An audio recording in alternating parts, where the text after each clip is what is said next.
The first person I'd like to call is none other than Dr. Kola Adeshina. Dr. Kola Adeshina is a leading figure in Africa's energy sector and the Group Managing Director of Sahara Power Group, overseeing Ikeja Electric, the largest private power distribution company in sub-Saharan Africa, and Egbin Power PLC, Nigeria's biggest thermal power plant.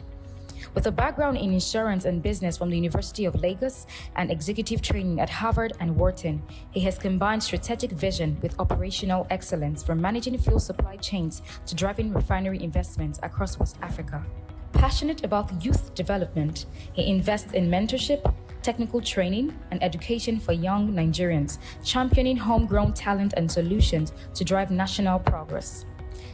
Known for his humility, integrity, and long-term focus, Dr. Adeshina continues to shape Africa's energy future while inspiring the next generation.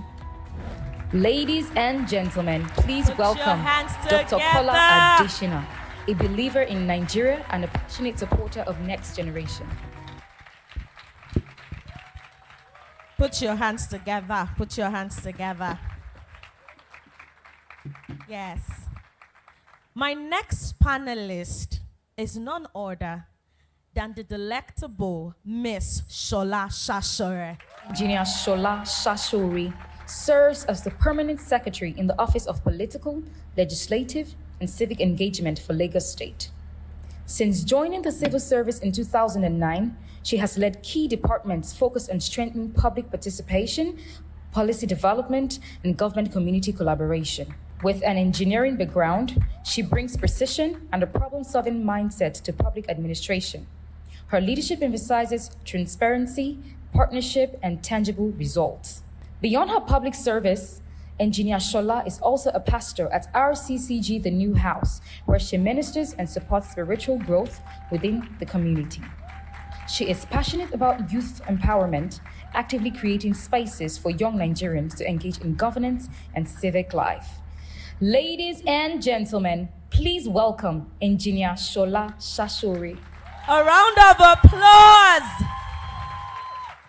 Yes. Yes. Now, my third panelist, I will be reading his bio.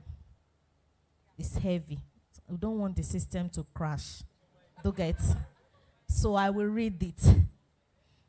None other than Mr. Dapo Olulusi. He's a business transformation professional with several years of experience in oil and gas, utility, and manufacturing industries.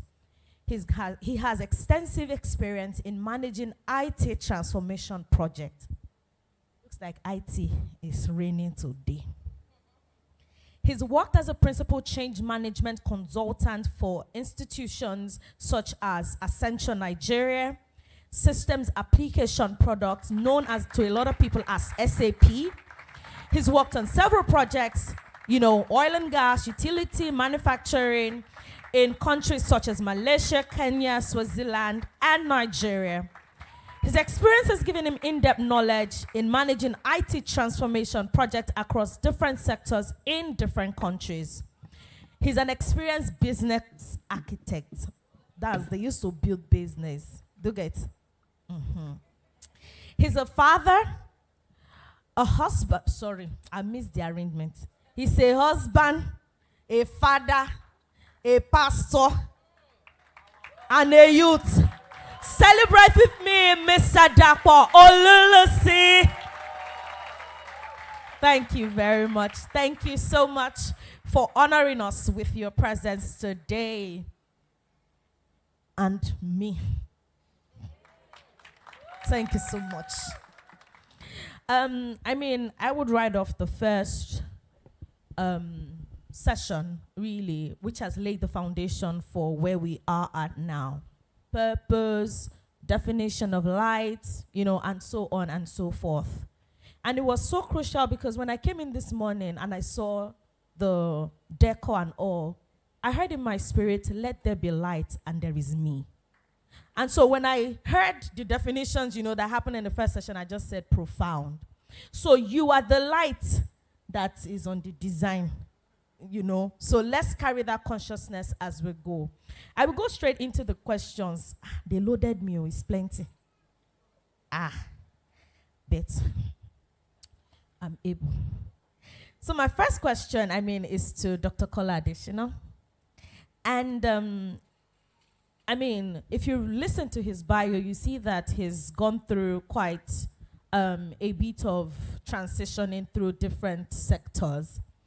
And the first question the people would like to know is how Christians can build wealth with integrity in today's economic climate.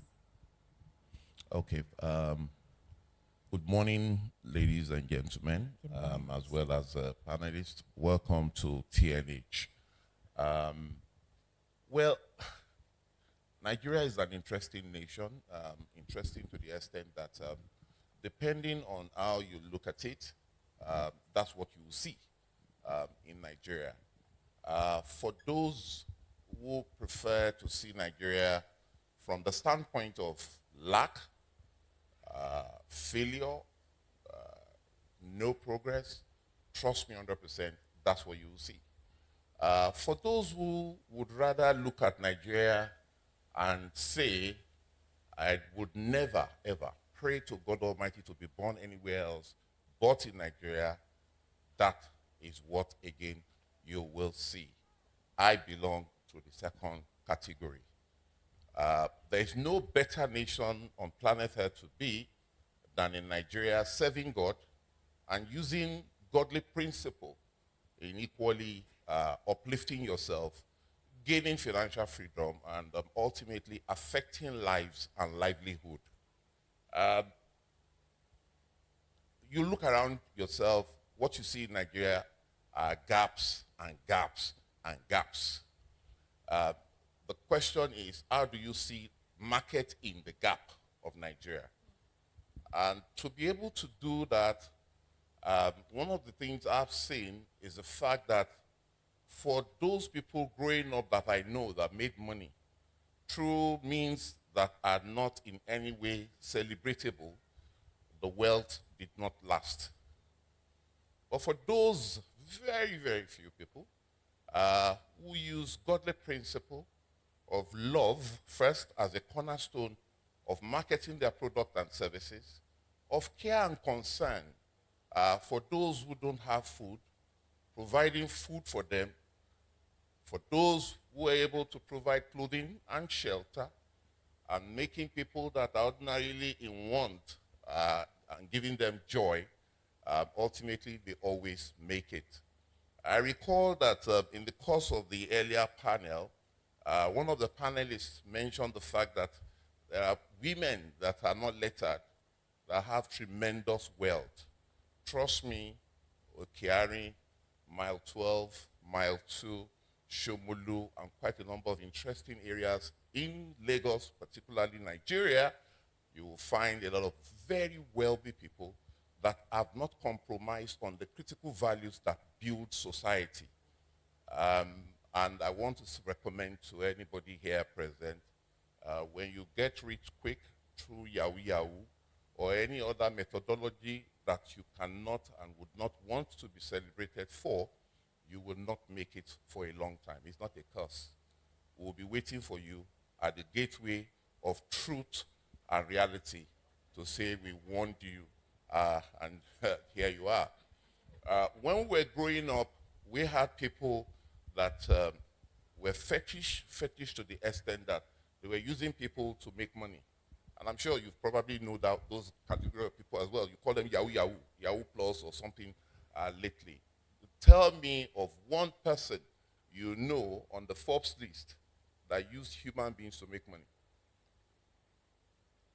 Tell me of any Babalawo or one woman in the bush that made anybody a billionaire. If they know how to do it, they should have done it for themselves and not do it for you. You cannot make an enduring, sustainable success out of shortcuts. The best cut is the one where God is backing you up. PGT said on the 20th of July, here 2025, preaching to us, that when God is involved in your wealth creation, you would last and last and last and last seasons and seasons and multiple seasons. By God's grace, I'm an advert of God-given wealth. Thank you so much, sir. We can do better than that. Thank you. If you did not pick anything, fix your vision, put in the work, and trust God to support you. So I will come to you, ma'am. Riding on the same question, and the peculiarity of the space within which you walk, which is the government. How can Christians influence the government, systems that also affects the people without compromising on the values of the faith? Good morning, everyone. Thank you very much. The first thing I would ask is, what's your value? What's your value? Why is it your value? And what's the cost of your value?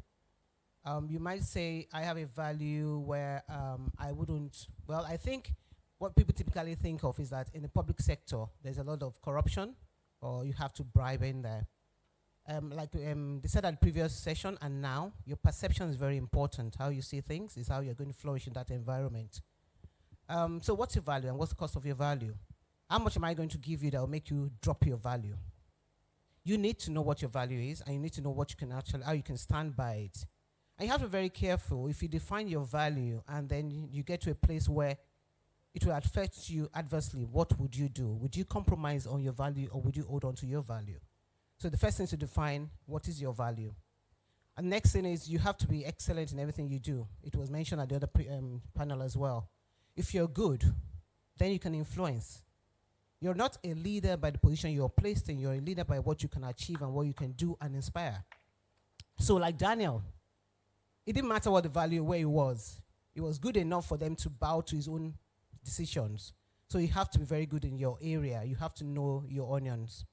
Another thing I would say is that I was taught a long time ago, I think it was a revelation, that's how I was taught. It was a revelation that if you know anything from the genesis of it, you can maneuver it to work for you. And that was how I got that from Genesis. If you know the essence of anything, or why it was created, or how it was created, you can maneuver it. Do you understand the public service? Why is it the way it is? Why are things done the way it is done? When you understand that and you know your value, then you can influence it easily. And it's just about identifying, and it doesn't have to be from the top. It can be where you're at, because it takes a while before you get to be a leader. When Yetunde was speaking earlier, she was talking about how she could hold on, but when she came, she could separate her home from her work. But when she got to the top, you can't separate it. So when you're at the top, how you separate your values and the environment you're in. So it is to understand the environment, know why the environment is the way it is, and then maneuver the environment to work for you. Personally, I've found that it hasn't always been rosy. Sometimes I lose, but you have to understand that I want to hold on to that value. And so it's a personal position. You have to take that position on your own. And then one thing I would say is that no matter what happens because we're Christians, and I believe it might be a principle of life, at the end of the day, it will work out for you. In my journey in the system, once or twice, I've had to step down because I was hold on to my value. Even though I have learned that it's not just the value, it's how you manage it. But eventually, God has brought me to the top, because He would always bring me to the top, because I'm holding on to His principles. However, when it wasn't rosy, I'm sure some of you were here, at that time, you don't have the position you should have in church. You know how we are. We see people from what we call success, or thereabout. Could you withstand that time? Could you stand strong? Could you remain true to yourself in that season? But knowing that God at the end will bring you through.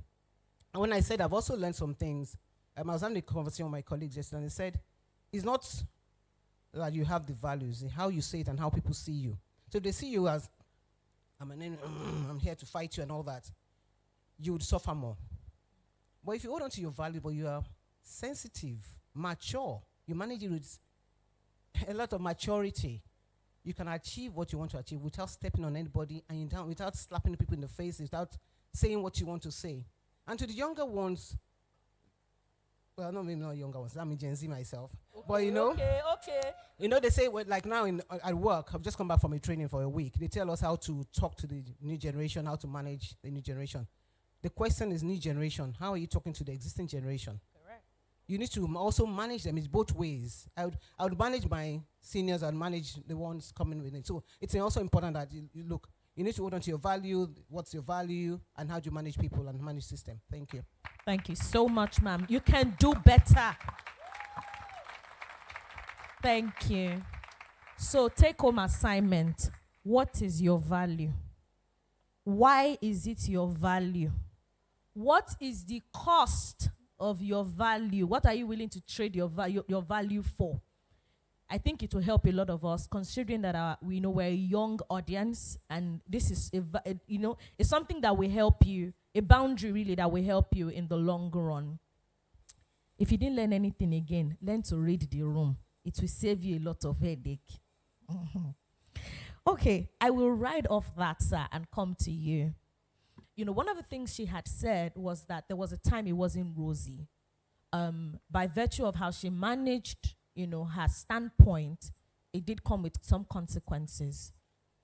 How do you wait with content and joy in your spirit? I'd like to say thank you to the organizers of this program. Let's give them a round of applause.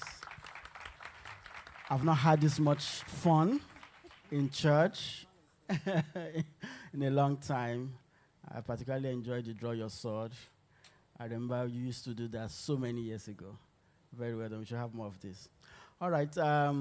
Being content while you wait.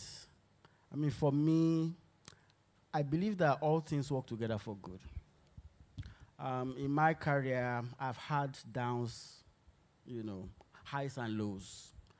And the low period was a period when a particular colleague had a challenge with my previous organization.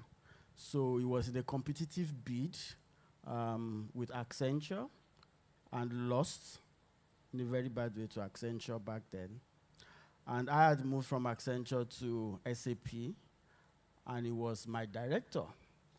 And I remember the first time I got into the office, and he said, "Oh, nice to meet you. Where were you working before?" And I said, "What?" So I hate those people. This happened. I thought it was a joke. But that man gave me a tough time. He will go behind my back, say bad things. But for me, there's something the Yorubas call Olainukon, which is just keep your core clean, keep your heart clean. Don't join them. All those manipulations, all those lies. I have found that people will eventually outmaneuver themselves and get themselves in trouble. Just keep your core clean. The moment you get sucked into the negativity, God will not have a basis for supporting you. But if you keep your heart clean and just treat people right and in a nice way, those who are working against you eventually dig a hole and they'll fall into it themselves. So he was trying to prevent me from getting onto a project in Nigeria, and I didn't know. And it was a low season. I wasn't on the project for a few days. And I eventually heard that it was blocking my opportunities. All those who had lined up opportunities for me, they declined. And I was just praying to God. I did not get angry with him. I knew that all things will eventually work together for good. I may suffer in the short term, but like Pastor Shola said, on the long run, it will all work together for good, as long as my heart is pure. So while I was waiting for a few weeks, somebody just called me out of Kenya and said they had a problem that I had to help them for free, pro bono. So I did the work for pro bono, and when they presented the work to the executives, because they didn't have a budget for a Nigerian, the man said, let's find a budget and get this man here in Kenya. So I went to Kenya, spent about 4 years there working, and eventually all my other colleagues that man was working against, I brought them back to Kenya, and our careers progressed significantly. So it all worked together for our good. While he was trying to work against us, he eventually got himself in trouble and lost his job. So when you are in your low, a few things you should look out for. Don't get sucked in. Don't get into depression. Don't get sad. Don't blame God. Don't fight against God. Don't join in the negativity. Keep your core clean. Keep improving yourself. Keep praying. Keep trusting in God, and eventually stand on the word that all things will eventually work out for your good. God bless. Thank you so much, sir. Thank you. Let me speak Gen Z language. Don't do aura for aura. Do you get? Don't do aura for aura. If you do aura for aura, my sister, my brother, you will be aura'd. Because God will not defend you. Back to you, sir. So we have a very young audience, and the first panel session had also mentioned picking up skill, soft skills, getting better at what you do. And, a lot of them have what we call the side hustle, things they do on the side or decide that's where they want to channel their energy. Now, how do you attract investment into such ventures, especially when it is faith-based? Okay, if you look through my very short resume, you will realize I've been everywhere and I've done almost everything, I must say. Just yesterday, I was home, and of course, as usual, some of my mentees came visiting, and for almost about 3 hours or so, we were ruminating on quite a number of possibilities that can be monetized. One of the things I've said timelessly at different fora is the fact that the money available around and floating in the world today, you'll find is quite unbelievable. Runs into trillions of dollars. I'm not saying naira, trillions of dollars. And we're talking of the neighborhood of almost $100 trillion of money floating and looking for where to invest. The challenge that has always been there is the fact that we are quite in a hurry. There is the tendency for us to join Davido to have 30 billion in our account overnight. There is always that temptation to blow. There is a temptation to have our presentation on Instagram and wherever liked by millions. Of course, unfortunately, God doesn't work in that way or manner. Our God is a God of process, and he's a God of seasons and times. There is a season when you're meant to plant. There is a season when you're meant to reap. One cannot come before the other. So invariably, you must first learn to be patient. Patience is a virtue that will serve you for the rest of time. A lot of times, we want to enter into the bakery and convert the raw material into food right away. It's not going to happen. You can't eat it. It's not possible. So invariably, again, you just have to wait. Part of what you need to push is the first question that was asked around your integrity. I got a message on Instagram yesterday from somebody I knew in 1996, who, of course, said he ran into my page, and then he was echoing who I was then and who I am today. And he said, you are absolutely exactly the same person. The same message, the same view of life, the same style, the same principle, and all whatnot. So, and I felt quite happy in my soul and spirit that there is consistency.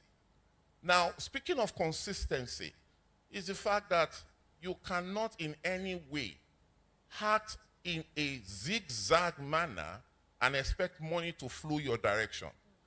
I've had people, by the grace of God, that I've had the privilege of investing in, not because of the fact that I have just free money to throw around, but over time, studied them, saw that, yes, there is a pattern, there is a trend, there is consistency, they are patient, they know how to hold their mouth, they don't say more than they should, they're very cultured, they're very simple, they love people, they are approachable. On the basis of that, hey, young man, please, can I have a word with you? What are you doing? What area would you want me to help you? And of course, it's the help comes. But if you are garrulous, you are not just on radio, you are the TV, you are everything. If you are a person that shows off, if you are somebody that does not love enough, does not care enough, if you are somebody that is not sensitive and sensible enough to observe your environment and to tap into the opportunities inherent in the environment, if you are somebody that is overly beggarly and is not in any way using the resources readily available to him or her, nobody's going to invest in you. And by the way, my story, so that you understand some of these things. I was a bus conductor, I was a vendor, I was a fuel attendant. I used to repair fridges and ACs and the rest of them in an environment where there was absolute lack. And yet, by God's grace, I predicted my future. Not only did I predict my future, I acted in consonance with the capacity to deliver that future. And that future manifested, and some of the people that were there, knowing the full story, said, you said it. But they were watching me. Rather than working on their own vision and their own progress, they were wondering, how is this guy going to make this happen? It has happened, and here I am, and I've not even started. I'm still just scratching the surface of excellence. By the way, very important, so that we all understand this. Entrepreneurship is good, but intrapreneurship is better. Entrepreneurship is one that you take a very high risk, where you're going to be looking for resources and whatever to be able to survive. You're going to be looking for people to invest in your vision. But in an entrepreneurship environment, you're already employed. Your employer is looking at you. They find you to be different.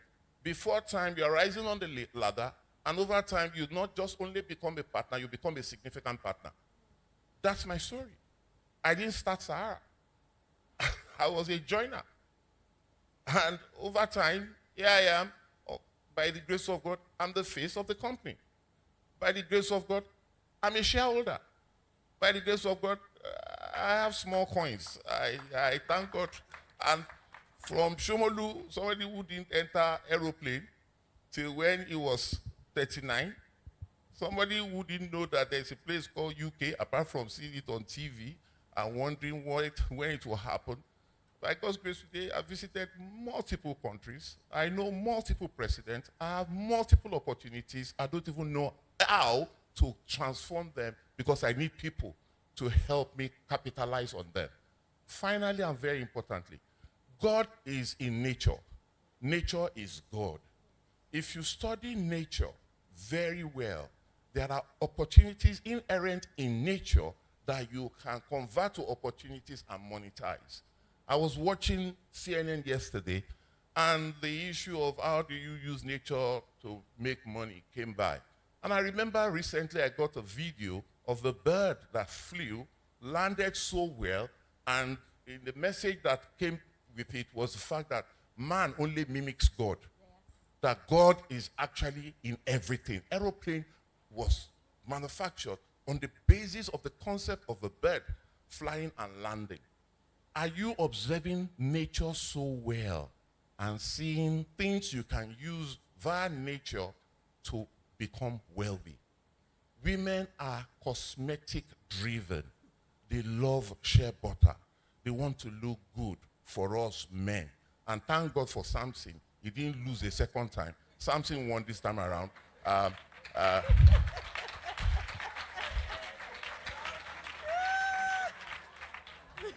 So beside this, Samson was a success. So the question is, how do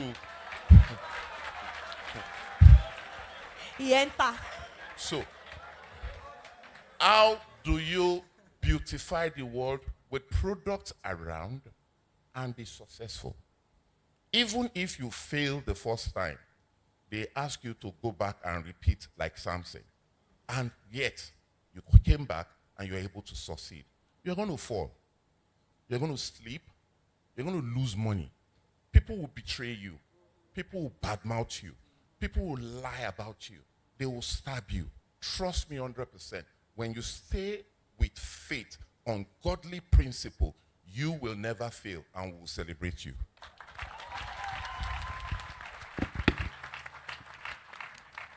That was a lot.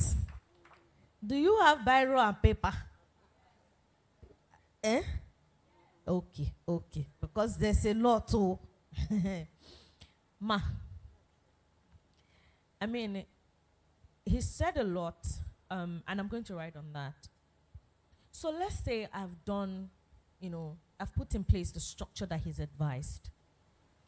But I realized that I need a partnership with the government to be able to birth what I have. Say, for example, Saint is into social capital development. I got it, Abby. My head is working. And he needs to partner with the government. How do I navigate the bureaucracies such that I can go through it all, get what I need, and not lose the core essence of what it's about? Thank you, ma. Thank you again. The first thing I would say is, what is bureaucracy? It is just a system that uses hierarchy. Hierarchy of officials, hierarchy of structure, and rules to manage for the essence of having efficiency, actually. Bureaucracy was actually created for efficiency and to make sure that things work properly. And of course, government is taxpayers' money. So to make sure that taxpayers' funds are managed properly. That's what the bureaucracy is. So it's actually a good thing. And bureaucracy is run by the system and the people. Right. So the issue is what we all tend to talk about and complain about is slow, it's not happening, is the people element of it. Because the system itself is good. The rules and the things that might be put in the system in itself are good. It's like a contract. It's the people that are implementing the contract that matters. So it's a people element. First thing for someone like Samson, as you mentioned, Saint, what do you know about the government? If you wanted to work with government, where would you go? What would you do? If I asked half of you here, what would you do if you wanted to go into government? Even when I get a role in government, the first thing I do, I go online. I go online and I try and find out what's happening in that space. What do they do in that space? How should it be done? Then I go and say, okay, fine, what do people do in other climes in that same space? So if you want to work with government, it's in the system, it's in the public web, right? All you need to do is search. The government, well, I can speak for Lagos State government, and I think as a whole, Nigeria, there's so many things that are out there already.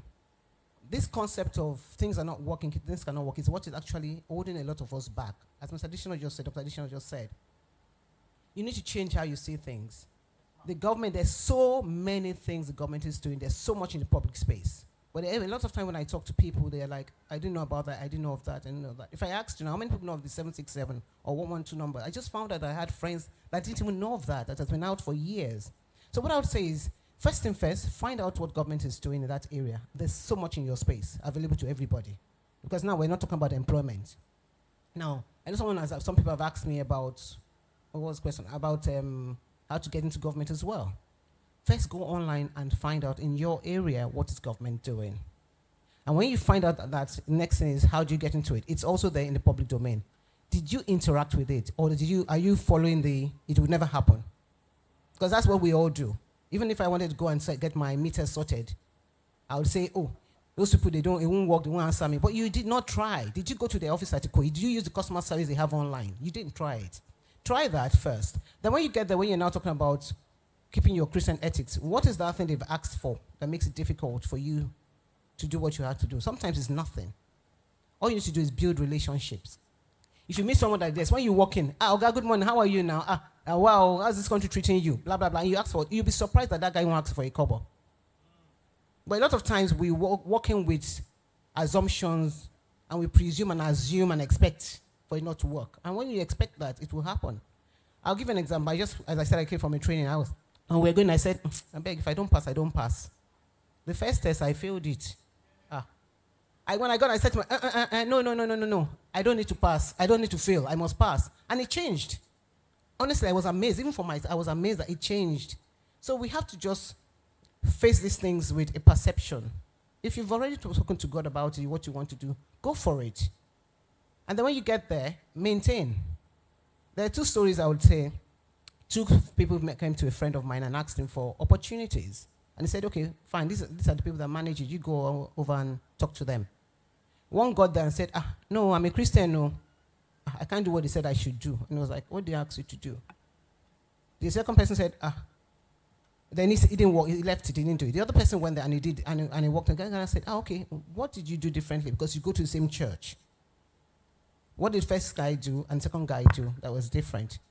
The other man said, well, they didn't ask me to compromise on the job. They didn't ask me to front load it. They didn't ask me for a bribe.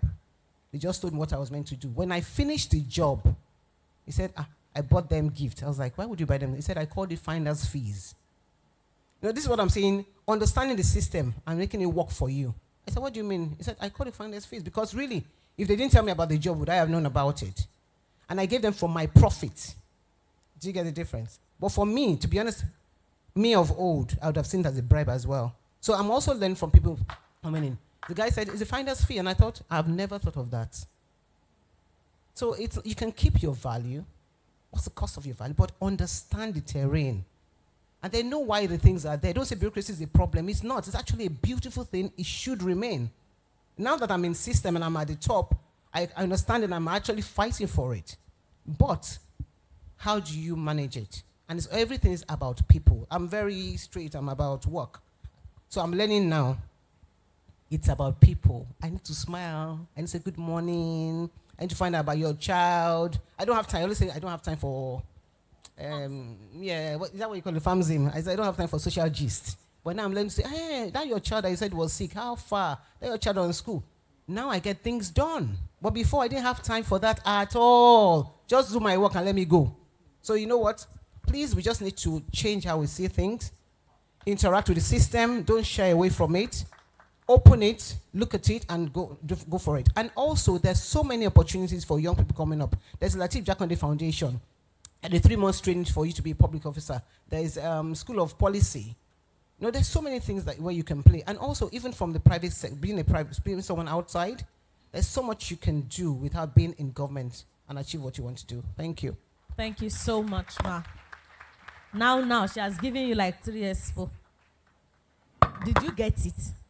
Uh-huh. Fantastic. You are listening. Okay, so I'd ask you, riding off, what she said, sir. How does my relationship with God affect or influence my relationship with men? Right. I like what she said about the fact that when you have a good relationship with your colleagues, you tend to get things done faster and better. It's been my experience that the colleagues of mine that have had very serious challenges had those challenges not necessarily because they lacked the skill, but because they lacked people management skills. They lacked interpersonal skills. And the reason why they lacked those skills was because they did not have a good relationship with God in the first place. I make bold to say that the success I have achieved in the business world and as a career person has been, I would say, 80% interpersonal skills and 20% technical skills. In recent times, I've changed roles from a core technical person to now software sales. And in the first few months of my career as software sales, working with some colleagues that have been there for a while, they struggled to sell until they brought me on board. And I said to them, you cannot sell software sitting down in Lagos, sending emails, and scheduling Teams meetings. Let's go and meet the customer. So when we go there to meet the customer, we spend sometimes the first 3 hours talking about Nigerian politics, talking about their children, talking about things that had nothing to do with technology, just building the relationship. And I see my colleagues getting, unsettled. Let's get to the core of what we're here for. And I keep steering the conversation away from sales because they already have a notion, these guys just want to sell. They don't really care about our business. They don't care about us as a person. So I push the conversation away from software. I talk about the challenges they are having. You know, some of them on Facebook realize I'm a pastor, so they start asking questions. We talk about religion. We spend 3-4 hours talking about all of that. Then the last 5 minutes, we say, okay, meanwhile, we think you should consider upgrading your technology. I just spent 5-10 minutes on that, and we leave. And you know, afterwards, they call me. They don't call the others. They call me. They say, I think I can trust you because of the relationship. And then they start talking about the technology. I want you to tell me really, really, really, would this thing help us? The reason why I became a trusted advisor to them was because I invested in the relationship. And I invested in that relationship based on the fact that I also understand that my relationship with God is very key. It was because of my relationship with God that the Spirit of God inspired me that focus on developing the relationships. And we're able to close a lot of deals as a result of that. Praise the name of the Lord. I want to just extend this a little to other areas of life. A lot of people have challenges in their marriage because they have not learned to be intentional in developing a good relationship with their spouse. You know, you need to understand your spouse. You need to make sacrifices for your spouse. You need to develop the fruits of the Spirit. When I counsel people that are having major problems and they're about to separate or get a divorce, and I hear about the things they've done to each other, I say, are you Christians?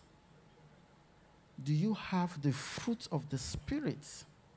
Because if you do, the fruit of the Spirit comes as a result of an intimate relationship with the Holy Spirit. It just comes on you. You are just filled with joy. You are just kind. You are just patient because you have developed a relationship with the Holy Spirit.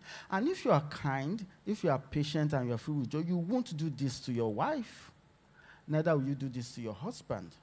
And that shows you the correlation between the depth of our relationship with God and success in life generally. So I would like to encourage everybody listening to me, invest in your relationship with God. Let it bring forth the fruit of the Spirit and practice these things. Invest in your relationship with your colleagues. They will end up helping you eventually. One quick story. In my organization, there was a decision to shut down, the area I used to work. And that decision was made. The high-flying guys, the guys that exceeded their targets, somebody somewhere outside of the country just decided, we don't want to do this business anymore in Nigeria. So it had nothing to do with skills. So everybody had been shortlisted. They were receiving mails from HR, and I was waiting for my own mail. It never came. And I kept asking for how much did you get as your package. I was getting anxious. I hope they're not going to mess me up and give me a small package. Then when it was just a few days to the end of the process, I called my boss, what's going on? And one said to me, he said, you developed a relationship some years ago with somebody that's now become very senior. And that person looked at the list and saw your name and said, no, remove this man. And he said, let's create another role for him somewhere else to save his job. This happened in 2017. And I did not know anything. I did not manipulate her. It was just because a relationship had been developed. So please invest in relationships. It will save you at the right time. God bless. Thank you so much, sir. Please put your hands together. So much has been said here today. And I'd also like to, say that it's important that you invest in people. Don't be that person who only wants to take from people. I remember my former line reporting, she said to me one day, she said, don't ever quarrel with people so much that when you need them, you cannot use them, quote and unquote. Everybody must, you must be able to get what you need out of them at every point in time. And it all boils down to, even when they are going to the left, don't follow them. Don't do aura for aura again. you know, and one way or the other, God has a way of ensuring that things work for us. When you sincerely care for people and they're trying to be terrible to you, He will take care of them, you know. And on this note, we have, wow, used 40 minutes. I didn't realize that. You know, it's been an amazing panel session, I must say. I've enjoyed myself. I've learned a lot. I hope you've taken learnings. Don't forget your assignment. What is the value of your why? Why is that value yours? What does it mean to you? What is the cost of that value? When you are able to quickly settle that in your spirit and in yourself, it will help you a lot in the long run. And on that note, I would hand over to Dr. Kola Adesina to give us a few words. Okay, I'm sure you're enjoying yourself. All right, very good. First, before I say anything, is there somebody here with an idea that the fellow is so sure of will solve a problem, and you have it as a business plan? Is there somebody like that here? No, not excluding you. Yes. Yeah, nobody. All right, okay. 1, 2, 3, 4, 5, 6. All right. All right. What you have, hope is not a dream, is a plan. And in that plan, if you don't have the following, don't come forward. I only need one person. In that, your plan, you must have a value proposition. In that, your plan, you must have a channel of distribution. In that, your plan, you must have key resources, key relationship, key partnership, revenue stream, cost stream, exit strategy, and a structure.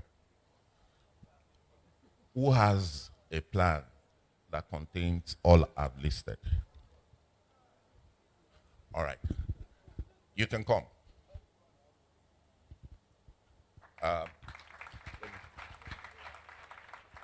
Let me give you.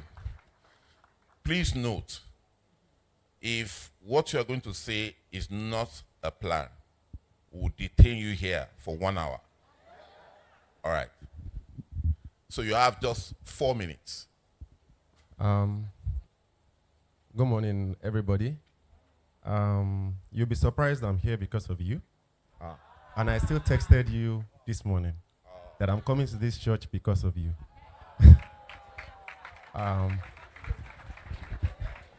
My name is Araolu Apokuola. I am the founder of Aramanda International Couture Limited. And we've been existing for 15 years. I've been texting him for over 5 years. And I was just scrolling through Instagram in the middle of the night today after my strategy session, and I saw that he was speaking in this church. This is my first time, and I said I'll be here today. So that's why I'm here. So over the 15 years of my business existence, we're in the luxury market, and we've done collaborations with different companies, recently with Bentley in Atlanta. We just finished that in July. And I realized that we've been trying to break out of the Nigerian market for a very long time. And the reason why businesses fashion business has not left the Nigerian market to sell in places like Neiman Marcus, Saks Fifth, is because we cannot tell them the quality of our fabric.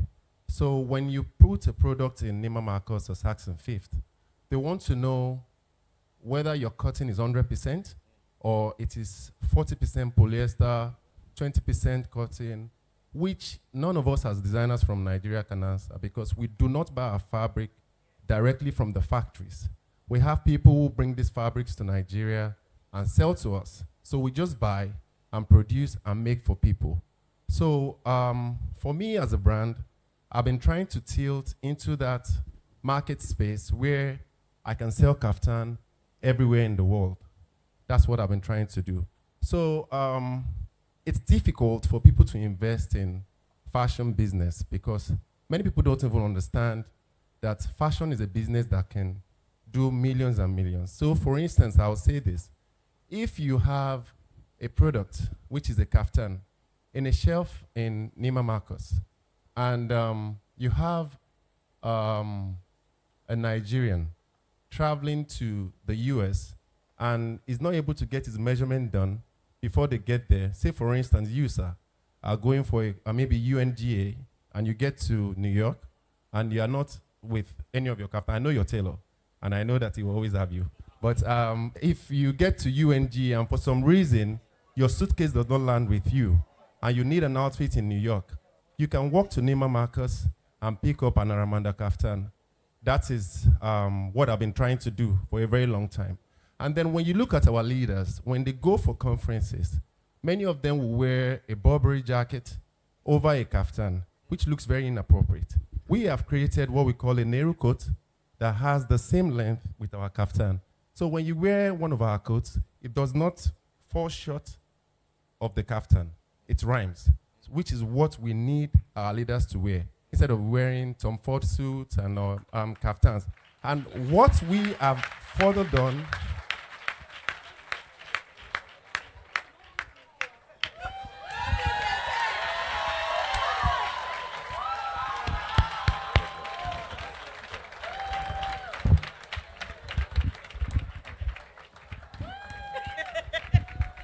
Okay, please give him a round of applause.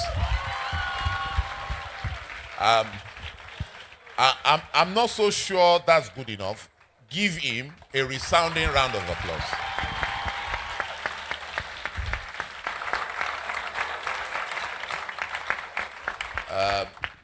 Okay, for moments like this, some of us were created. I always say that God is not a God that makes mistakes. He is a very well-ordered, well-arranged, planned, everything. He executes with perfection.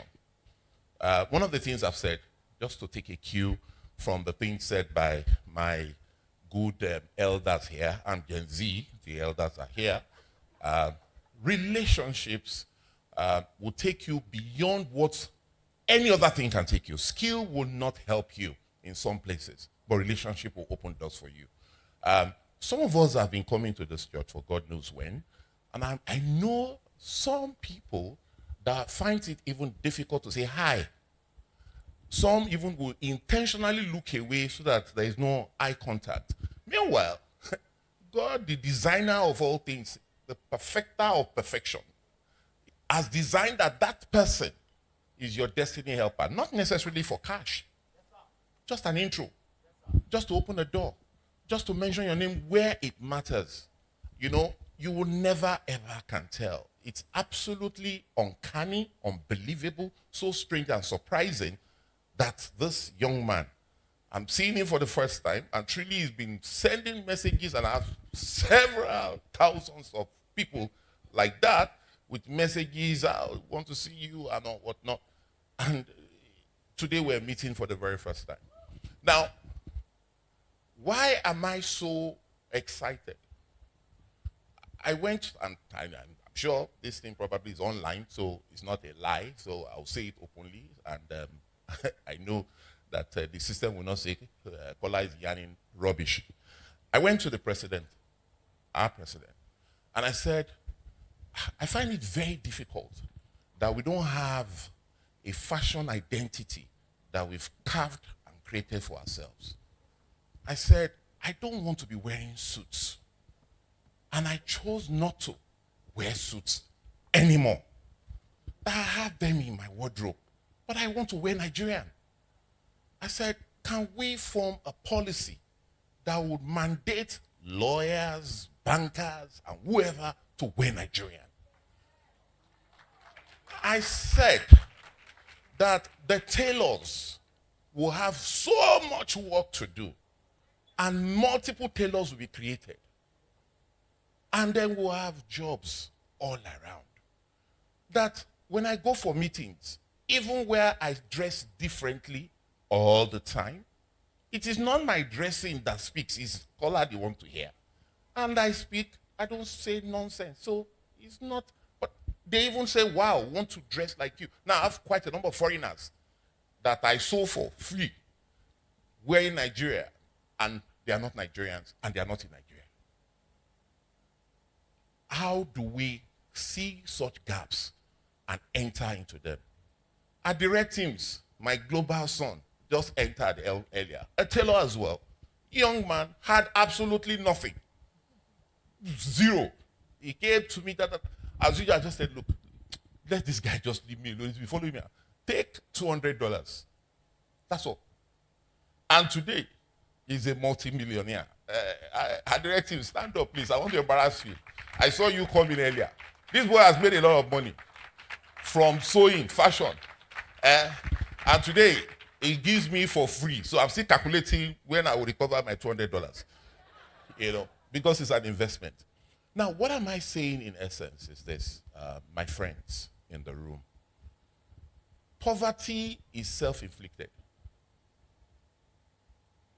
I repeat, poverty is self-inflicted. Our God is a good God, very kind, very generous. The first thing he gave us, the mandate was the mandate of work. If you must eat, you must work. Oh. He gave Adam that mandate. Go and do what? Till the ground. Work here, work the field, make it look better. Now, if you have a mindset that prosperity is going to come through kalu, bet Niger, bet this, bet that, go and study. And I'm sorry I'm saying this, go and study it one more time. Enduring wealth is never created by sudden wealth. You have to be what? You have to be prepared. You have to work it. You have to look for the skill that would enable you gain access to places ordinarily you shouldn't be. You will look at yourself in some places and rooms and wonder, how did I get here? Because you have something to offer. Problem solvers are always very successful. I don't know one problem solver that is poor. Not one. You must solve a problem. Daily as you live, as often as you speak, let problem solving be part of your modus operandi. There will always be problems. There will always be complaints. Trust me, the ministry of complainers will never diminish. Don't be a member of that ministry. Because why? You will see even something good, you will complain. You will become a habitual complainer. In Nigeria today, just like my sister, Shola Shashore said, trust me, government has come up with multiple policies. There is money, honestly, and people are not accessing this money. They are all still complaining and lamenting.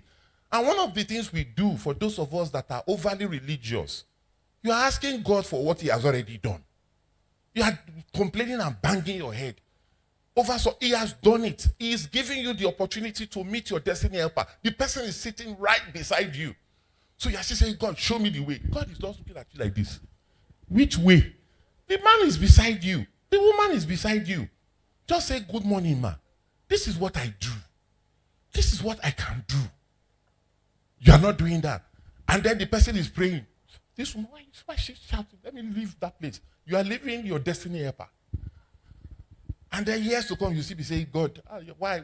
Why what? I've been invited to be on several boards. Almost every week, I get invitation to come and be chairman or member of different boards. They are not asking me, not for just because they love my face. No. They believe I have something to offer. You must have something to offer.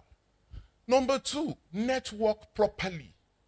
Your network is your net worth. You all say it, but trust me, it's not just about contact. Some people have names and telephone numbers of quality people on their phone. The only thing they do with it is to show off. You know, Mr. Additional is my friend. See now. See this is his number. His number is here. So what's his number doing on your phone? It's meaningless. It's of no use. So what are you using that number to do? Now that we've found love, what are we going to do with it? You found the best thing that is going to help you. What have you done with it? Nothing. You're just talking. 3, you must be curious. When we're growing up, they said curiosity killed this cat. It's a lie. It doesn't kill any cat. Curiosity makes a great man. You must check your environment. Monitor your environment. There is something. There is a message in your environment. What is that message? You must find it. Jesus Christ came and did not do the job alone. He was looking for disciples. Billionaires that I know in dollars are looking for disciples. Somebody was stolen from who? Mark Zuckerberg recently. By who? Elon Musk. People are looking for talent.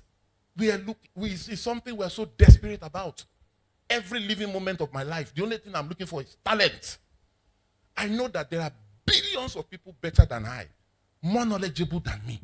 So where are they? Where can I find them? Chowdeck built an app to send food to people. They made in the first 4 years 30 billion naira. They are in 8 states in Nigeria. What are you doing with your time? Time than money? Yes. What does it mean to you? We're not here forever. Your time is going. Very soon, just like footballers, you will have to retire. So do you want to retire poor? You must look for something to do, and it can only be found in your curiosity. You must be curious. What is there? What problem exists here? How can I become a problem solver? It is very, very vital. You must have great vision. Without vision, you will perish. Today, by His grace, the same university, University of Lagos, that I graduated from, I'm being called to do multiple things. Your leadership will come to my house. Me, small me. Who am I? But today, I have the privilege of access to things that I never knew I could have access to. I was a squatter. I became the chairman of the hall in the same university. Professors that taught me now look at me and do, sir, the people that taught me in school. You can be better than me. Better, bigger, brighter. I can see the eyes of some of you, and trust me 100%, I can see billionaires. I can see change makers.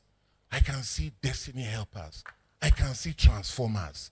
Don't let me just be seeing it in my dreams. Let me see it in reality. I want you to be richer than I. I want to be able to boast that I'm your guy because you have made it. I require that divine relationship for the purpose of show off. Let me be able to write on my page that you are somebody I met who has now become a global citizen, that United Nations, President of America, China, Germany, they are looking for you. That's the kind of thing that some of us are looking for. I don't want to be the richest. I don't want money to define my success. I want multiplication of wealth and transformation to be my own success story. Money will perish. Assets will go. Everything in life has its own timeline. But what never fails is love and transformation. Is you giving back. What are you giving back to the society? What seeds are you planting? What seeds are you watering? What seeds are you nurturing? In your place where God has placed you, is not a fool that you are in Nigeria. Don't be so desperate to go to Canada. Trust me 100%. There are people in Canada being fed in Nigeria. There are people in America being fed in Nigeria. Be that person whose hands are like octopus, feeding billions of people. Let the product and service you are selling be the ultimate gateway for your own prosperity. Wealth is important. Health is vital. But ultimately, you need real light to fuse into God's purpose. Be a profitable person delivering purpose. Very, very well appreciated. Thank you for the opportunity. We want to celebrate you. We want to stand up for you. We want to clap for you because we know very soon You will be somebody who all gather to look at when you are speaking at the United Nations General Assembly. Your time is now. Thank you. Thank you so much, sir. We'll take pictures now.